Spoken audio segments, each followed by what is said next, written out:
So that even though we've been doing this for about 20 years, this is actually take 3 of this video. So hopefully it's going to work this time. So since we last met, which was about 6 weeks ago, we've had a lot of people pass away again, which has been awful actually. It's been a kind of grim year in terms of losing people. So the first part of the video really will be looking back at some people who've been important to us, starting now with Carlos Garnett, who I heard that he'd left the planet about half an hour before John arrived yesterday.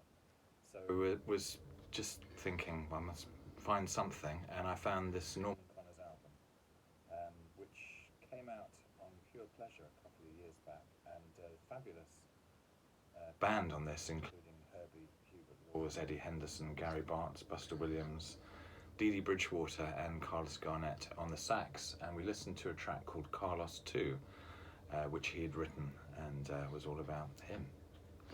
Also played on the corner, I think. Yeah. Carlos Garnett, and a little time with Miles. Somebody who was massive for me was Wayne Shorter, and this is from what I think was his last appearance with Art Blakey, who he played with for a number of years. Became the main composer for the band, as he did with Miles a bit later on. And this is, I think, my favourite Art Blakey album. Absolutely raw sounding, incredibly. I imagine Rudy Van Gelder had his levels up in the red when he was recording this.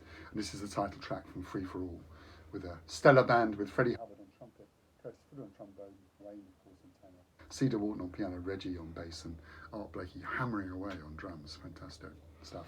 Actually, if you don't know this record, I'm sure you do. It's great stuff. This is an album that was not released anywhere near the time that it came out. It was part of a run of albums that Wayne recorded for Blue Note, and we think actually it was the first of the Tone Poet releases that came out a year or two ago, etc. Fantastic playing. As ever, it's that kind of snaking outsider-in approach that Wayne has. It's quite... I mean, that is what makes him so distinctive. He just doesn't sound like anybody else. He's a true auteur in that sense. You can hear it's Wayne within the first couple of notes. And we listened to the track called Toy Tune. Miles used to call his things scrambled eggs. And also with Wayne, you never know where his solos are going to go. So it's never like you can usually predict what the next note's going to be, but you never can with Wayne, actually. This is from his period with the Weather Report, of course, which he co-founded with Joe Zawinul. And this is from the album Tail Spinning, when this is for Ed Topo, who suggested this for the Wayne Shorter radio show I'm going to be recording over the next couple of days, and played the great track off this Lusitanos. I love this album, actually. Particularly love the Alfonso Johnson and Dooku rhythm section, which I think is my favourite rhythm section with Weather Report. Great album, this one. Lovely bit of envelope filtering bass work on that. This is a very exciting lineup, the very first Weather Report lineup. This is Live in Tokyo, double live album. This features Eric Gravett on the drums, Miroslav Vitas on the bass, and Dom Romao on percussion. And we listened to a track called Euridyce, which blends into the Moors, and it's a real fascinating moment of electronic jazz fusion. As you know, there's still kind of walking bass, but then there's incredible electronic keyboards sounds, and Wayne really blowing for all he's worth actually on this album. It's really great, but quite a sort of sonic assault, I would say. Saw that band. They're playing support to Soft Machine, I think, at Notre Dame Hall back in 1970 or 71, I think.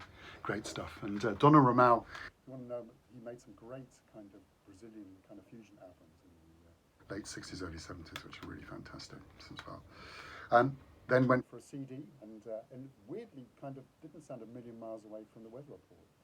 This is from the string of made 3 live albums with his last quartet, working quartet anyway, with John Patitucci on bass, Brian Blade on drums, and Danilo Perez on piano. Fantastic band, almost kind of got to that kind of telepathy kind of level of playing on it. And this is another ferocious track with a very typical Brian Blade explosion towards the end of it. Kind of it blows up, actually.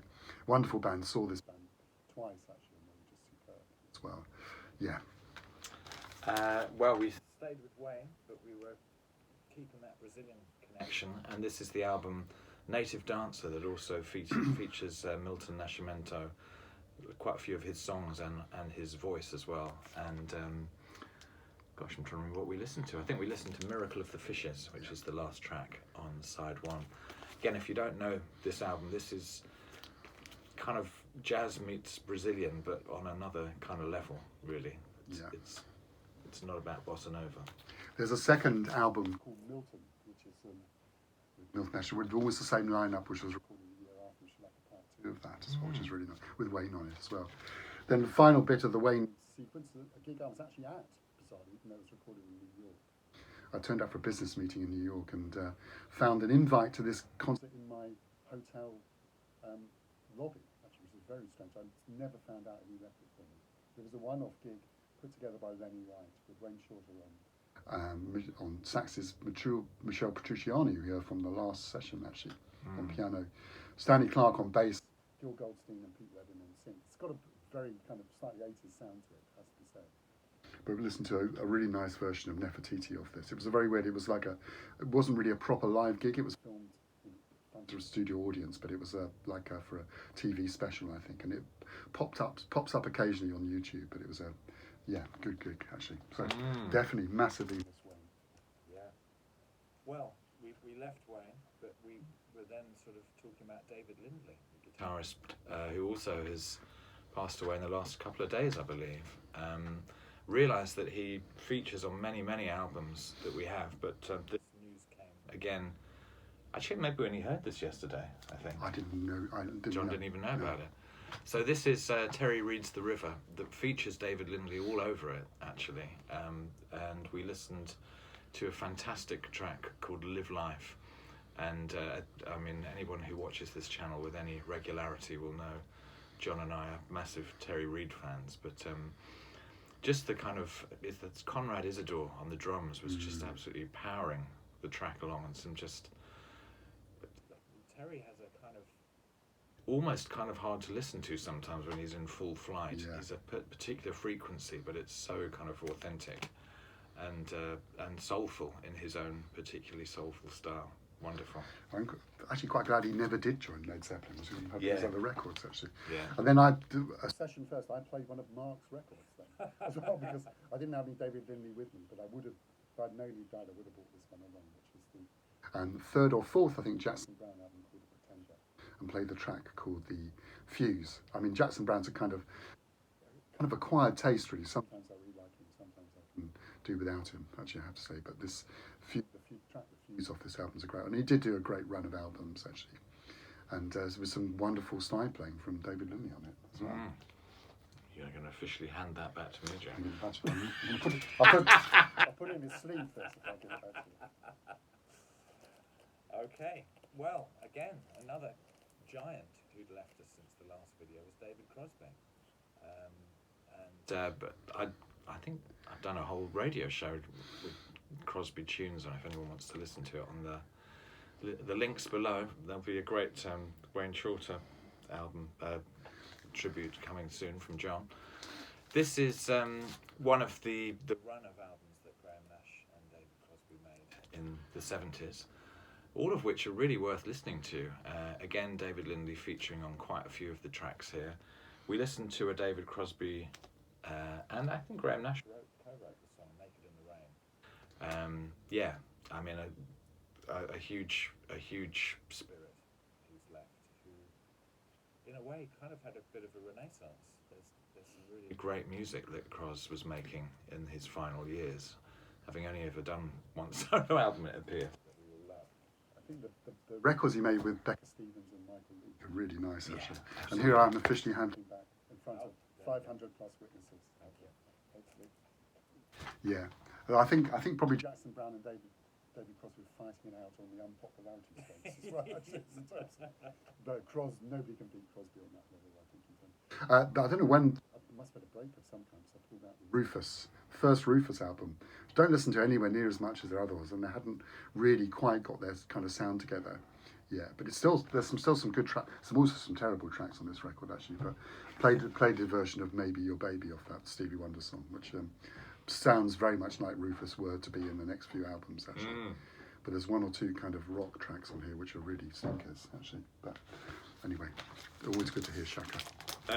We moved on to a 12-inch single here.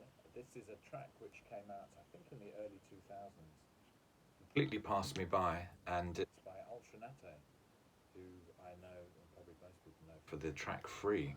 But this track is called Twisted, and it's got the mark of For Hero and The Influence. So a kind of UK interesting, well, Twisted, it's very unusual drum pattern for a kind of dance track, but it snakes into your consciousness, and if you don't know it, I recommend having a listen to that. Just about to lose all your records, actually. Okay. So I think it might have been the snaky nature of that one which made me pull out. We've kind of both been getting into a lot of rhythm and sound music over the last few years, and this is from, I guess it's a kind of compilation, even though most of the tracks are not available separately, and this is a kind of range of different rhythm tracks, but reinserted with their original performers on here. You've got people like Jennifer Lara, Jar Batter, Lovejoy, Cornel Campbell on here as well, and it's an amazing kind of rhythm and sound on it as well, which is incredibly kind of deep bass. And a lot of the artists on this are actually Wacky's artists who they started to work with, as well as re-releasing all their material as well. If you don't know rhythm and sound, it's kind of almost beyond that. It's not like, it's kind of reggae, but it's almost into a kind of ambient groove kind of style really as well. Yeah, I'd say it's as distinctive a subgenre of reggae as something like Lee Perry. Yeah. It's an instantly recognisable sound. But it did put me in mind of a track off this album which has just come out on Blue Note, and it's a sort of transmissions from Total Refreshment Centre, which is a very small little venue where a guy called Lex lives in Stoke Newington. But they've had a tremendous impact on, particularly on the UK jazz scene, and seem to be getting recognition a little bit late in the day. Some interesting tracks. The one that really stood out for me was Jake Long's Crescent, and it's the City Swamp dub, and it kind of fitted really nicely. Definitely a UK sound. It doesn't sound like a track that would be coming out of the States at the moment, but yeah, for that track alone, it's worth investigating. And I think we did a few handbrake turns after listening to him. Probably did. Yeah, it went. Just notice this has been this Larry Coryell Fairyland album has been reissued or about to be reissued as well. This was a live album he made with unusual rhythm section for a power trio really. Bernard Purdy on drums and Chuck Rainey on bass, recorded live at Montreux. Terrible recording, actually, really weird, kind of, as Mark pointed out at the time. Very odd mix on the whole thing as well, but some great playing on there as well. And yeah, it's been reissued at some crazy price, actually, which is at the moment, but then generally around anyway, so a used record, you should better find it. Good record, actually, but quite harsh sounding. Yeah, definitely very much in the post-Hendrix vibe, as of course is this. Which is a lovely reissue of Maggot Brain, Funkadelic. And we listened to, in its entirety, the absolutely brain-melting track, which is called Wars of Armageddon, with some wonderful drumming, I have to say. I think it is. There's no sort of credit there. But yeah, I mean, so absolutely the baton, if Hendrix had actually handed it to George, I think this is the direction music, well, it wouldn't have happened without Jimmy, but it was definitely next stop in the relay race. I can't remember that. I think if it is Tyrone Mankin, I think it was Miles trying to pinch him then for his 75 band after the I'm not surprised. So on the brain melting side, went for some Barney Wilen, and this was Anders in Stockholm. I think he has an original of this, which is probably worth more than my entire house is, I think, actually. But this is from an album that was made in the late 60s in Paris, and it features Barney Wilen on tenor sax, who plays with Miles Davis on the Lift to the Scaffold soundtrack. Also has the fantastic bass player Jean-Francois Jenny Clark on there as well, and Carl Berger on vibes. And played the track Poissons off this, which is, so it's kind of oddly kind of sits somewhere between the kind of free jazz sound that was around at the time and also a kind of post-bop thing. Also got a wonderful cover, I think, as well. And it was reissued by We Are Busybodies Records in 2022. Nice stuff. And thanks to Anders for recommending this, actually, back in the day. Staying in a brain-melting space, this is the Gateway album from John Abercrombie, Dave Holland and Jack DeJohnette. Again, quite experimental. Listen to an almost entirely ambient track called Jamala, which is written by Dave Holland. I think this is a fantastic album. I have to say, it's ECM, but quite in-your-face ECM. It's just doesn't really sound like anything else. And there's something about the rhythm section of Jack DeJohnette and Dave Holland are totally in tune, but John Abercrombie's guitar work is very different. Yeah, it's a great band actually. All their albums, really, the one that's a bit dodgy is the second one, actually, Gateway 2, but they're good. This arrived yesterday morning, actually, so this is fresh off the. I only had one chance to listen through it, and this is a new tribute to Paul Motian, who died 11 years ago now, actually, and another huge figure in my life. And it's a great album, but it doesn't actually try and mimic Paul Motian at all. It's Joe Lovano on saxophone, Jakob, the Danish guitarist, and also features Larry Grenadier, Thomas Morgan on double bass, and as Kristen on electric bass, and also two drummers, Joey Barron and Jorge Rossi. So it's a very kind of Paul Motian-ish kind of lineup as well. And we heard the track of this called Second Sound Creation. Very nice kind of, also, yeah, as I say, not trying to mimic Paul at all, but really a kind of fitting tribute to him as well. Spacious. Very spacious indeed, yeah. Okay, this is a recent reissue of Teddy Pendergrass remixes by John Morales. It's a triple vinyl. It's a bit of a number, but yeah, I mean, just what a voice, and some very kind of sort of sensitive contemporary upgrades, but mostly keeping all the sort of live instrumentation, just sort of slightly different arrangements, but again sounding wonderful on the vinyl. Given the clarity of all the instruments, you must have got them after that.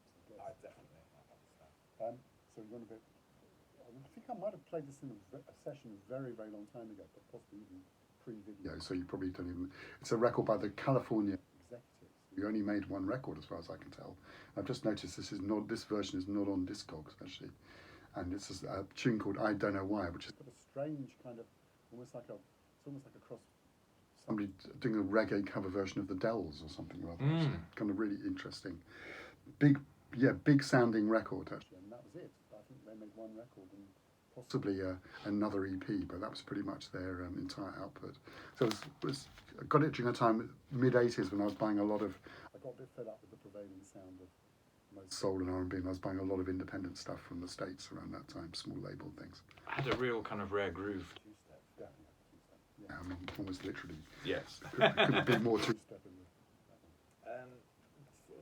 Rediscovered this album, which I have to say I haven't spent a huge amount of time listening to. King Brit presents Silk 130 Remembers Only.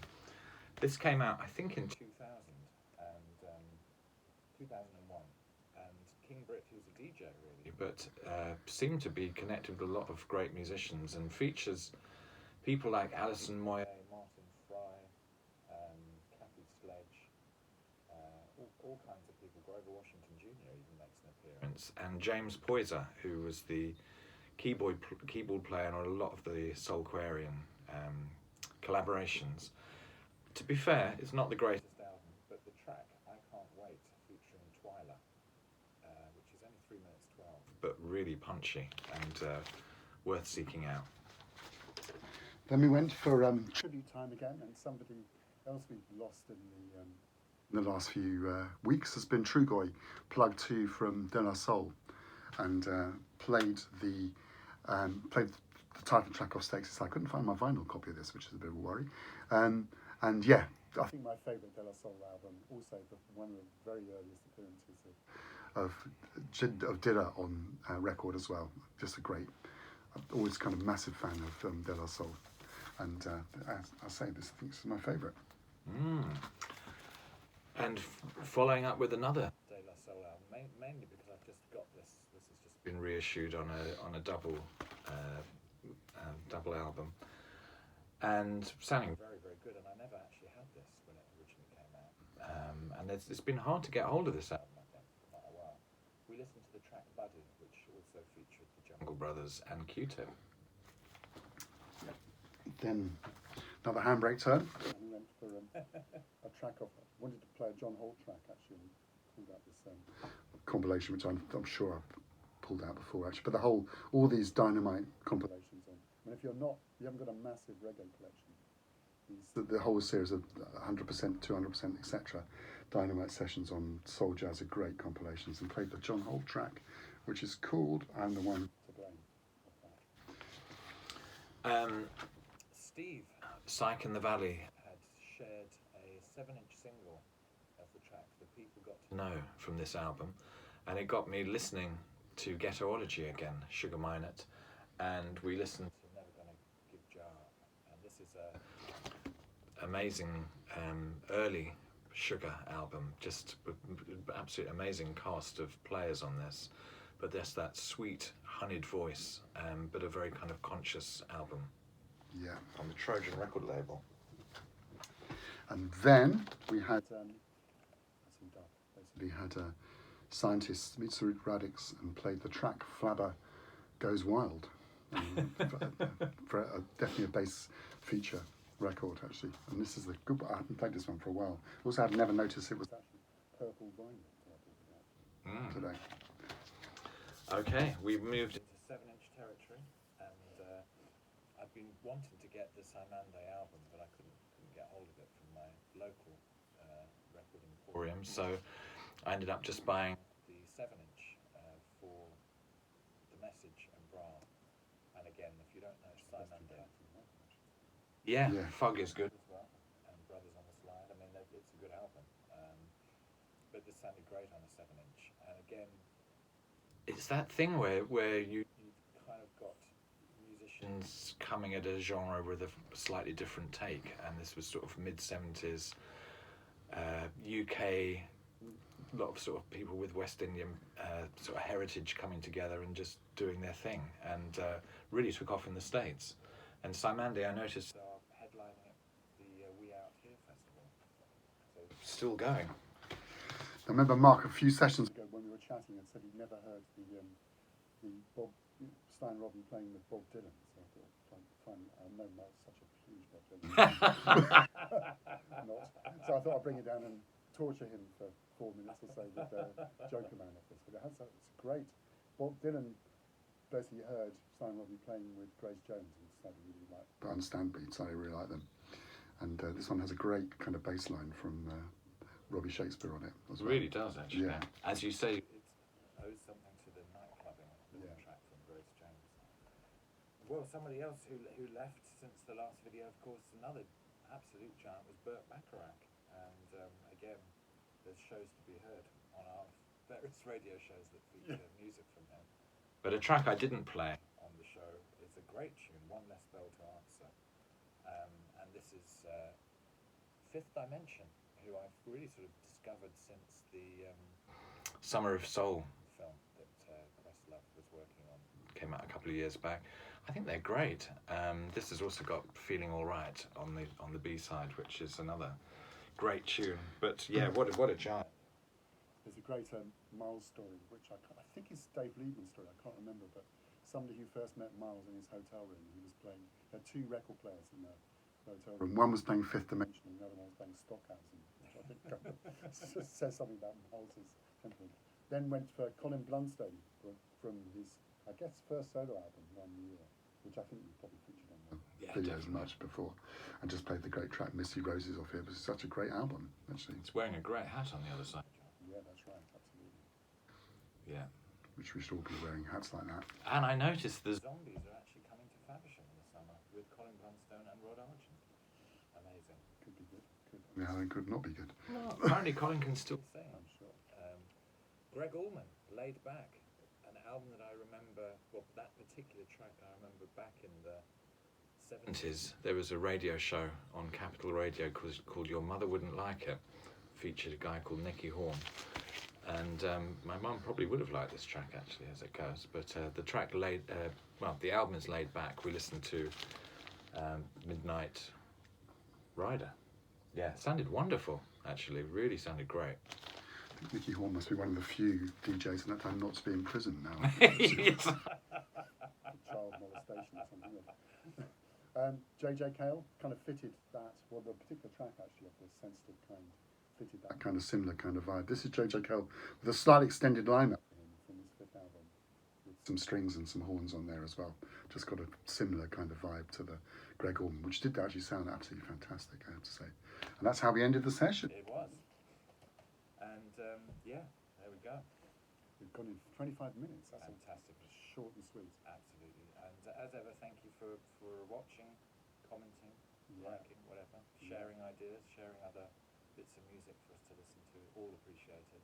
And yeah, if you want more of me and John, we're regularly on the airwaves, and we'll leave the links underneath